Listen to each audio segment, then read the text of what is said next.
Rouge? Un petit café? Comme promis les amis, nous sommes vendredi et on retrouve Mathieu Machin, salut. Salut Jade. Bon alors je suis habituée aux costumes bizarres mais là c'est très bizarre ce que t'as sur la tête, c'est quoi? Oui, alors c'est un animal mort, Jade, que j'ai sur la tête. Voilà. Alors bon, voilà, c'est pas très sympa pour ma coupe de cheveux. Mais si t'as reconnu, en fait, c'est un hérisson. Mais aujourd'hui, s'il te plaît, on va faire comme si c'était un castor. Oui, parce que de un, qui connaît la différence? Et de deux, aujourd'hui, on va parler d'Alfred le castor. D'accord. Alfred le castor, Jade, tu vois qui c'est ou pas? Alors là pas du tout. Alors, attention à toi, Jade, car Alfred le castor est un dangereux criminel.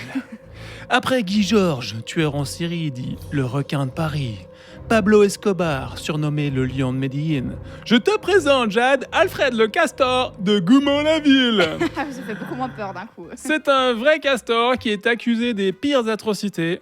Bon, en gros, il a inondé le sentier de forêt de Goumoun-la-Ville à cause de son barrage. Et l'histoire a fait le tour des médias suisses la semaine dernière.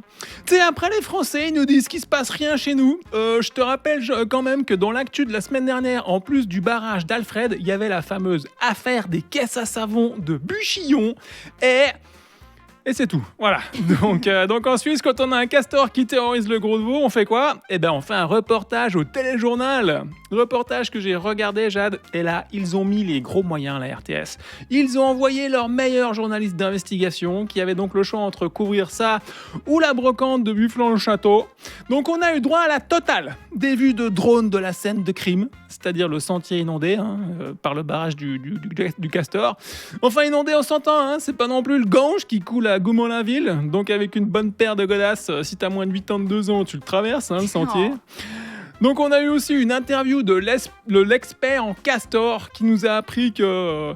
Bon bah oui, les castors, ils font des barrages, quoi. Donc un grand merci à lui. Et bien sûr, on a eu droit à l'interview du syndic de Goumoun-la-Ville, qui est bien embêté, le pauvre, avec ce maudit castor sur les bras. Tu sens qu'il est pas loin du burn-out, le syndic. Tu sens qu'il a envie de crier à la caméra. Mais butez-le, bordel! J'en peux plus des vieux qui me demandent toutes les 5 minutes. Et pourquoi le sentier, il est inondé? Moi, je pense que le syndic, il est pas loin de prendre sa licence de chasse pour régler le problème. Mais les chasseurs jettent, c'est plus ce que c'était.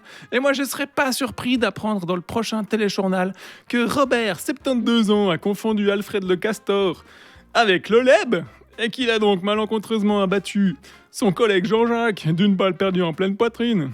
Mais c'est vrai que les castors, il y en a marre, franchement, avec leur barrage à la con, là. Des vrais donneurs de leçons. Ils sont là. Oh, regardez, Nestlé Waters, comment je purifie l'eau sans produits chimiques. Oh, regarde, Albert Rushdie, comment je pourrais refroidir ta centrale nucléaire avec mon beau barrage. Gna, gna, gna, gna, gna, gna. Ils sont énervants, les castors. Mais ils sont mignons quand même. Ah oui.